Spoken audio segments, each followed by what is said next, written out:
Olá galera, tudo bem? Estamos aí de volta para mais um estudo da Bíblia, temporada 1, agora estudo de número 5 do Identidade Digital, o estudo do Apocalipse. Estamos estudando aí com adolescentes, juvenis, com pais, professores da Associação Paulista Sul, um estudo aí do Ministério do Adolescente. Professora Kátia, obrigado aí mais uma vez pelo convite e o privilégio de participar com vocês. Eu sou o pastor Sérgio Monteiro, estou aqui com a minha camiseta do Identidade Digital, minha Bíblia na mão e nós vamos estudar juntos. E aí, vamos para cima? Como você já sabe, não podemos estudar sem antes falar com Deus através da oração. Feche seus olhos. Senhor nosso Deus, nós queremos te pedir, Senhor, abençoe-nos, nos conduza agora neste estudo, para que possamos conhecer mais a respeito da Tua Palavra, para que possamos guardá-la em nossa mente e coração e também, Senhor, acima de tudo, que possamos colocá-la em prática na nossa vida e estar prontos, dispostos a ensinar isso também às pessoas que estão ao nosso redor. Esteja conosco hoje e sempre, oramos em nome de Jesus. Amém, Senhor. Muito bem, o estudo de hoje, ele vai aprofundar um pouquinho mais a gente no capítulo 12 do Apocalipse, que é um capítulo muito importante. E aqui conta uma história que ajuda a gente a entender um pouco a história geral do povo de Deus. A minha Bíblia está aberta aqui no estudo, né, para eu não perder, eu acho que a sua também. E você pode usar a Bíblia que a gente vai ler bastante hoje aqui e já vamos entendendo a interpretar o Apocalipse pelas dicas que a gente tem visto desde o primeiro estudo, né, que João escreveu assim, para que a mensagem conseguisse chegar a gente, mensagem para quem conhece a Bíblia e mensagem também para quem vai pesquisar a Bíblia. Então vamos lá, Apocalipse 12, a partir do versículo 1. Viu-se no céu um grande sinal, a saber, uma mulher vestida de sol, com a lua debaixo dos pés e uma coroa de 12 estrelas na cabeça. Olha, João tem uma visão e ele vê uma mulher. Você se lembra o que significa mulher na Bíblia, na profecia? A igreja, o povo de Deus. E igreja não são assim, essa construção de 4 paredes, né? A igreja aqui é o povo de Deus. Ela está vestida do sol. Em Salmos e outros textos da Bíblia, Deus é representado como a luz do sol, né? Fulgurante, forte. Ela está vestida com isso. A glória de Deus está sobre ela. Desculpa. Está sobre ela. Fala mais, ela está em pé sobre a lua, ou seja, a lua está debaixo dos seus pés. A lua reflete a luz do sol. E a gente sabe que os sistemas de sacrifício do Antigo Testamento, os ensinamentos que Deus deu lá, conduzia as pessoas a Cristo, né?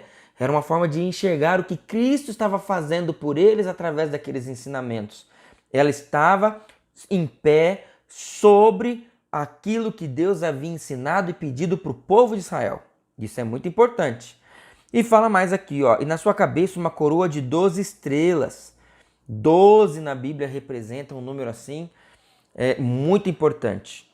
Para os judeus antes de Cristo, era o número das tribos de Israel. Deus os fez em número de 12 partes. E no Novo Testamento, após Cristo, era o número dos apóstolos. Então, 12, tanto para quem era mais antigo, como para quem era mais novo, estava ali já no Evangelho, eles sabiam que era a iluminação vinda por parte do povo de Deus. Ela tinha os princípios tanto do Antigo Testamento como do Novo Testamento deixado pelos apóstolos. Ela era orientada por isso. Mas ele não viu só essa mulher que representa a igreja, o povo de Deus, né? Pura, verdadeira. Mas ele viu também no versículo 3 um outro sinal. Eis um dragão grande, vermelho, né? Com 7 cabeças, 10 chifres e nas cabeças 7 diademas. Dragão na Bíblia você já sabe bem o que representa. A gente já estudou sobre isso, né? É o nosso adversário, é Satanás. Aqui no próprio capítulo 12, a gente vê, né, no versículo 9, que fala assim, olha, foi expulso o grande dragão, a antiga serpente, que se chama Diabo e Satanás, o sedutor de todo mundo. Sim, foi ele atirado na terra e com ele os seus anjos. Então, nota só que aqui esse dragão é Satanás, ele tem 7 cabeças.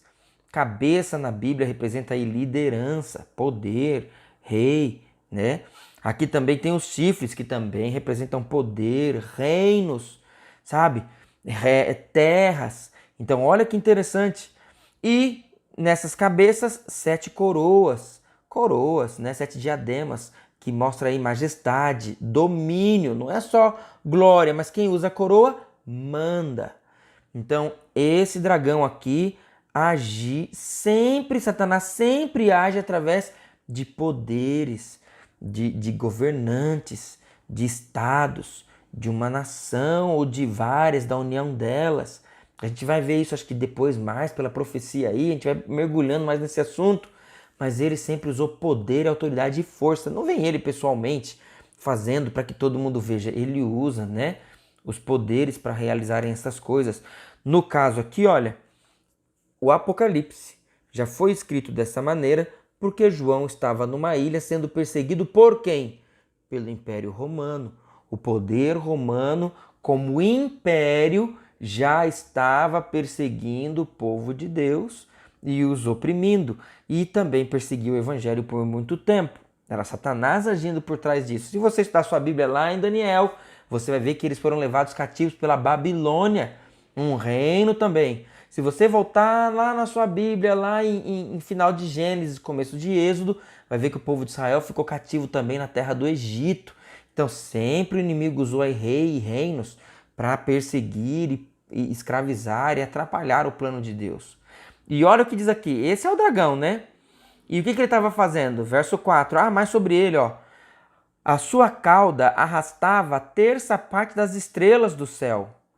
Estrelas a gente viu que representam anjos, mensageiros, né? E aqui no caso, uma terça parte sendo arrastada. A gente já viu aqui no verso 9 que ele derrubou uma parte dos anjos do céu com as suas mentiras. E aqui a gente já entende também o que é cauda, né? Cauda são seus argumentos, suas falácias, seus enganos, suas mentiras. E ele colocou ali anjos contra Deus, dizendo que Deus exigia adoração, que não existia liberdade. E isso aconteceu. Então foi expulso, como a gente já leu no versículo 9, esse dragão, e foi expulso também os seus anjos com ele. E eles foram derrubados na terra. E esse dragão que derrubou com a cauda, versículo 4 ainda, fala assim: se deteve em frente da mulher que estava para dar à luz, a fim de lhe devorar o filho quando ele nascesse. Jesus é o descendente da mulher prometido desde Gênesis 3, verso 15. A gente já estudou esse texto, não foi? E Satanás, não tem dúvida de que ele perseguiu o povo de Deus, mas mais ainda, a intenção de Satanás era derrubar Cristo, o próprio Filho de Deus. Porque se ele o vencesse, ele seria o governante disso aqui para sempre. Estaria em trevas, perdido isso aqui. Mas Jesus nasceu e nós sabemos que ele não foi derrotado. Sabe por quê? Olha o que está escrito aqui, versículo 5. Nasceu-lhe, pois, um filho varão, que há de reger todas as nações com cetro de ferro. Está falando de Jesus. E fala mais. E o filho foi arrebatado para Deus, foi levado ao céu. Não tem outro na Bíblia que subiu para se encontrar com Jesus no céu até o seu trono. Olha, esse trono aqui pode ser o trono que Deus lhe chamou, ou o próprio trono dele. E as duas coisas são verdades. O trono de Deus é o trono de Jesus Cristo. Se a gente vê lá Apocalipse capítulo 5, o Pai e o Filho ocupam o mesmo trono lá no céu. Só Jesus aqui pode ser encaixado. Satanás tentando derrotar a Cristo, mas ele não conseguiu, de jeito nenhum. Ele foi levado ao céu. Então, já que ele não conseguiu, a quem que ele vai continuar perseguindo agora? É claro, a mulher, a igreja, o povo de Deus. Será que ele conseguiu? É claro que não. No versículo 6 fala aqui que a mulher, porém, fugiu para o deserto, lugar desabitado, novo, onde lhe havia Deus preparado um lugar para que nesse lugar, a sustentem durante 1260 dias. Olha, esse lugar Deus teve que preparar para afastar a mulher dali da onde Satanás estava com foco de perseguição para que queria derrotá-la. Ele talvez já tinha um poder muito forte estabelecido nesse lugar. E aí Deus fez com que eles também pudessem se esconder, também pelos ermos, montanhas, mas para um lugar distante, onde a igreja pudesse crescer e alcançar os seus objetivos. E o tempo dessa perseguição, dessa tentativa de acabar, foi durante 1260 dias. Dias em profecia representam anos, né? Então a gente vê isso em várias partes na Bíblia. Deus vai falar sobre o tempo que o povo de Israel agora vai peregrinar para poder chegar na terra prometida. Ele fala assim, olha, eram em 40 dias.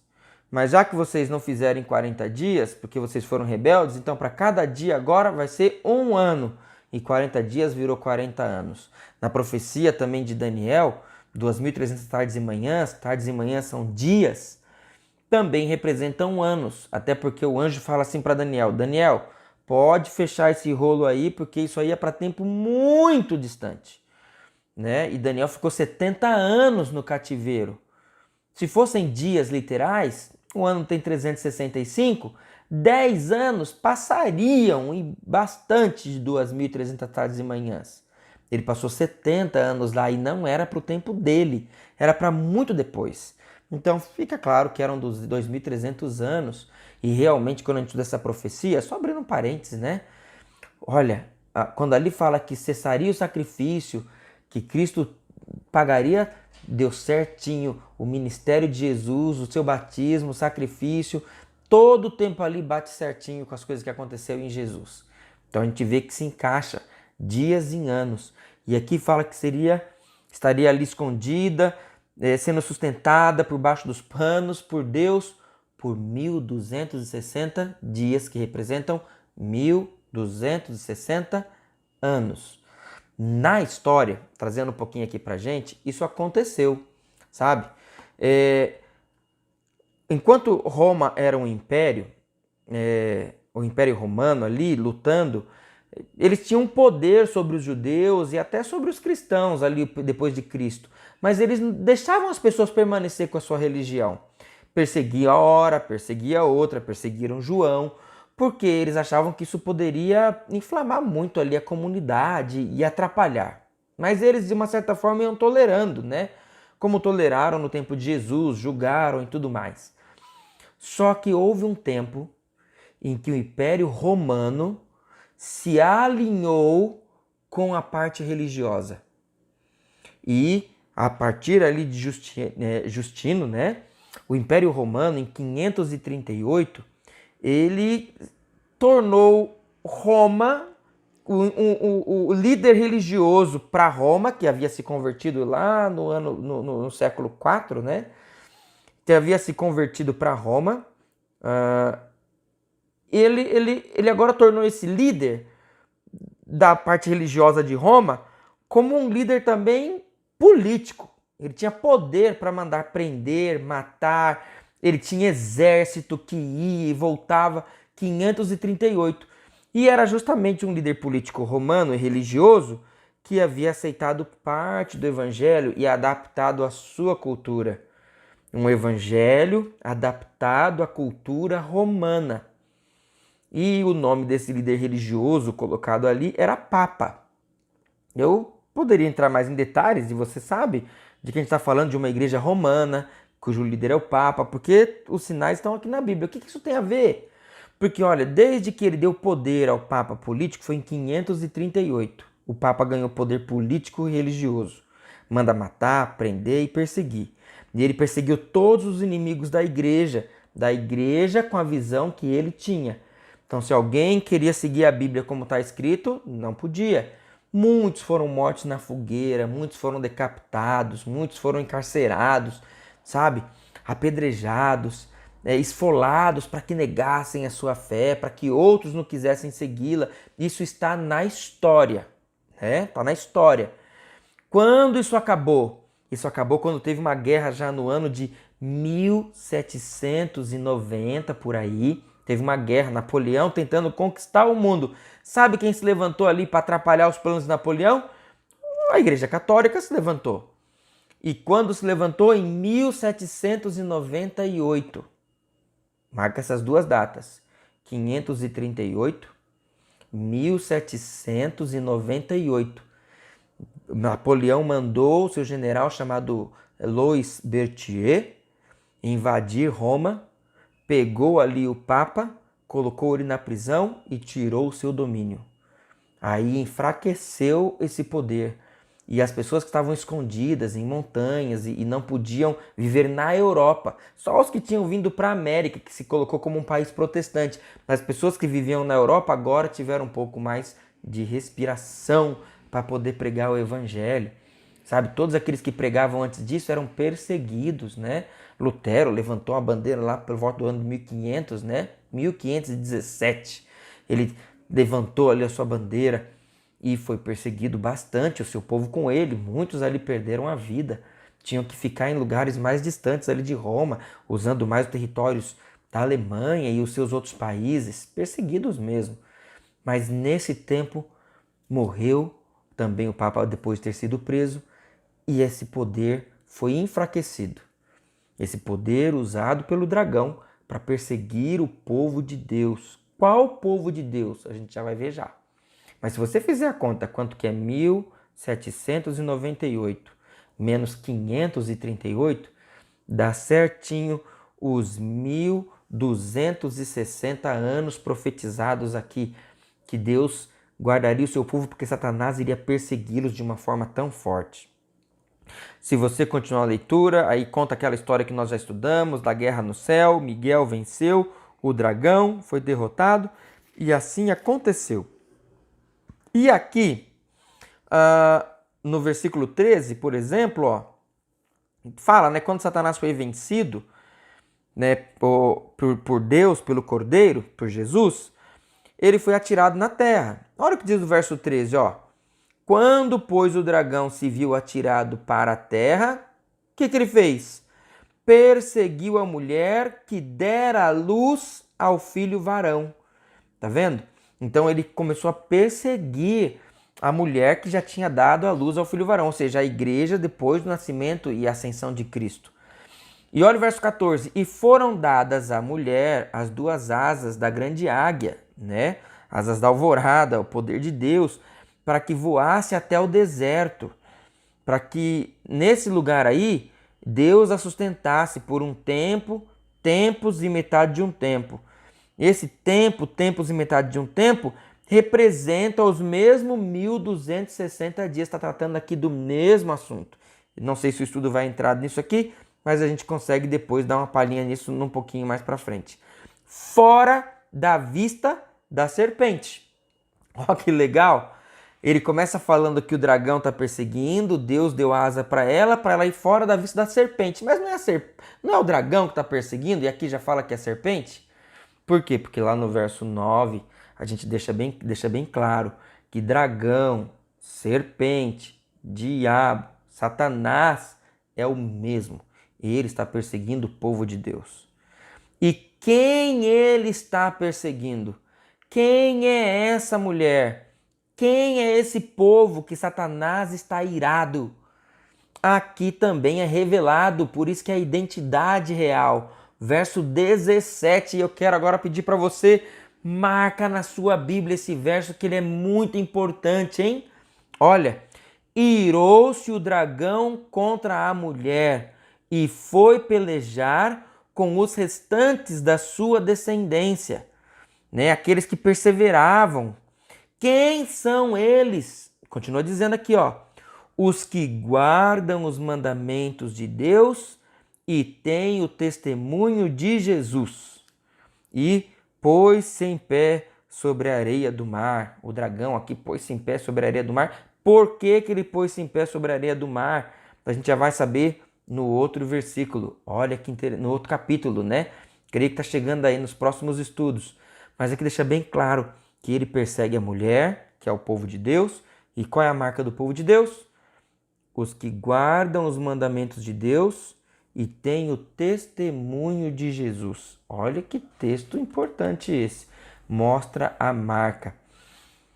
Se você quer saber qual que é a igreja que representa Deus nessa terra, essa mulher aqui, ó, vestida de sol, com a lua debaixo dos seus pés, as 12 estrelas, né, na sua cabeça, é a igreja, é o povo, né? Não é só uma construção de 4 paredes, é o povo que guarda os mandamentos de Deus e tem a fé em Jesus. E os mandamentos de Deus são tão importantes assim?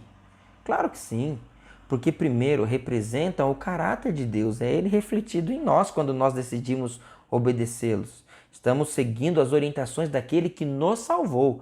Não obedecemos os mandamentos para nos salvar, mas estamos seguindo as orientações daquele que nos salvou. Olha que interessante. E é importante, Jesus disse isso. Abre a sua Bíblia aí em João, tá? Volta aí um pouquinho, João. Lá no Novo Testamento, você conhece bem o Evangelho aí, né? Muito bem. João, capítulo 14, versículo 15. Tá aqui. É esse mesmo. Tem outros versos muito importantes aqui também, semelhantes, mas é esse daqui, ó. João 14, versículo 15. Fala assim: Se me amais, se vocês me amam, disse Jesus, guardareis os meus mandamentos. Guardar os mandamentos é uma demonstração de amor a Cristo, porque ele falou isso. Olha, se você olhar o 15, verso 14, tem assim até um outro texto, só mudou os versos, né? 14, 15, 15, 14, em João, mas esse aqui fala assim, ó: Vós sois meus amigos, se fazeis o que eu vos mando. Olha que texto importante. Jesus está falando que nós demonstraremos nosso carinho para ele, a nossa amizade. Não é uma compra da amizade, mas é se nós aceitamos a amizade. Se nós obedecermos as coisas que ele manda, ou seja, os seus mandamentos. E se alguém decide não guardar os mandamentos de Jesus? O que a Bíblia diz a respeito destas pessoas? Não, eu gosto de Jesus, mas eu não quero guardar os seus mandamentos.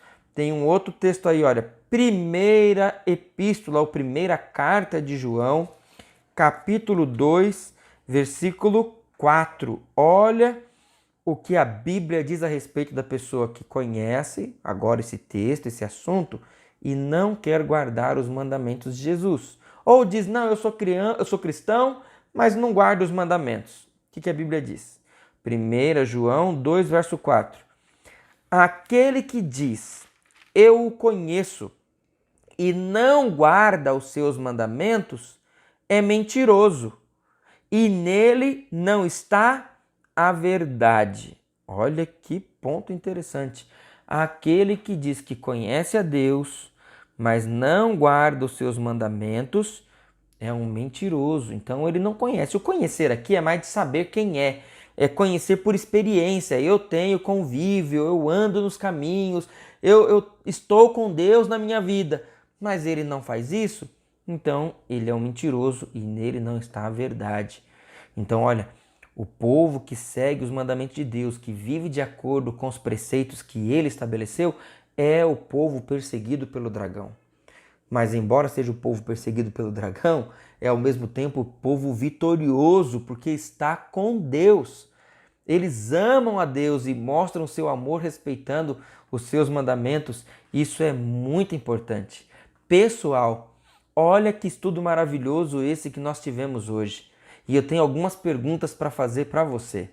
A primeira pergunta: você não fica feliz em saber que você faz parte do povo de Deus? Os descendentes aí dessa mulher que vem, o remanescente que vem ano após ano, geração após geração, permanecendo firme no caminho de Deus? O povo que ele ama tanto? E se você ainda não faz parte desse povo, não entregou sua vida a Deus através do batismo, por que você está esperando ainda? Não é a hora? Eu sou muito feliz por fazer parte do povo de Deus, por quem ele morreu na cruz do Calvário. E eu também quero fazer outra pergunta aqui para você. Que tal a gente fazer o compromisso de permanecer fiel a Deus, continuar sendo seu povo e tendo em nossas vidas as marcas que o povo de Deus verdadeiro mantém aqui na Bíblia? Que é o quê? Guardar os mandamentos de Deus e ter o testemunho de Jesus. Que tal a nossa vida ser preparada para isso? A mensagem do Apocalipse é uma mensagem não apenas de Deus para João, mas a mensagem do Apocalipse é uma mensagem de Deus para você. Que você guarde essa mensagem no coração. É uma mensagem que mostra que mesmo passando por perseguição, por lutas, por dificuldades, Deus tem aqui um povo vitorioso porque Ele está com seu povo. Jesus Cristo, o vencedor, está no céu intercedendo por mim e por você. E que essa história em que a fera persegue a bela, um dia vai acabar. E nós seremos todos vitoriosos em Jesus porque aceitamos um compromisso com Ele. Vamos fechar o nosso compromisso com Ele? Então feche os seus olhos, vamos orar. Senhor nosso Deus, muito obrigado por seu carinho e seu cuidado. Senhor, obrigado porque o Senhor nos chamou para fazer parte do seu povo. A sua glória resplandece em nós. O Senhor nos deu orientação para que andássemos nos teus santos caminhos e conhecimento através dos teus apóstolos, para que soubéssemos a sua vontade. Querido Deus, livra-nos, Senhor, das provações, das tentações, da perseguição de Satanás. E nos ajude, Senhor, passando por momentos de liberdade ou mesmo em momentos de tentação e provação, a permanecer fiéis a Ti. Dá-nos a Tua graça, dá-nos as Tuas bênçãos, esteja conosco, oramos e clamamos em nome de Jesus. Amém, Senhor. Amém.